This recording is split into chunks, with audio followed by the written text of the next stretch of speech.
So, update, just got done consulting with an attorney who is now requesting that I submit further evidence of all the things that my brother has done to me and my father and my wife, so as to turn it around and charge him with harassment and filing frivolous lawsuits and calling the police as a form of harassment. Now, my brother would like everyone to believe that, oh, my father's fucked up, just a bunch of crazy artists and hippies, and just sort of just sweep it under the rug that he got in all this trouble and it bankrupted my dad. And my dad wrote that's the reason why he got cancer, was seeing his son repeatedly in handcuffs. Now, I would like to just sweep all this under the rug and have the house and the estate, the beautiful estate that we built, as an asset and move on. I don't want to be consulting with another attorney, spending more money and dealing with a prosecutor who actually is interested in putting my brother away. Okay? Doesn't have a good track record, and he keeps lying to the police and making false allegations and accusing me of harassment. I'm exercising my right to free speech, and I'm expressing myself and praying on YouTube and sharing this with the world because it's a real tragedy, and the justice system has let me down.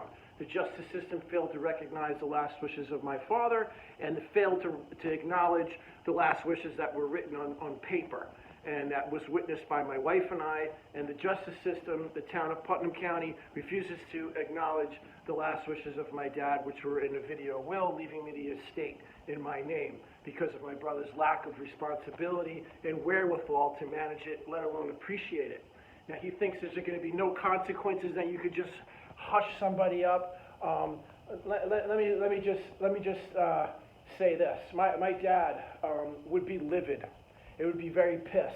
And he was very fond of saying, I could have you killed, when he was angry. And I think that if my dad was alive, Andreas, my brother, would certainly not have gotten this far with trying to force the sale of a house. And I think now my brother finally realized that there is no money to be gained from forcing the sale, and he's requested a forbearance. So I would like us to both continue paying the mortgage and reach an agreement.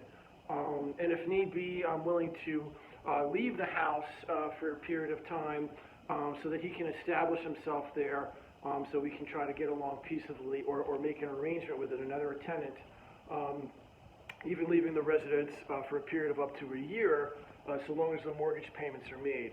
I'm hoping that my brother goes to the county administrator and goes before the judge and requests an appeal, because basically he just let them go ahead and sign an order to steal our house.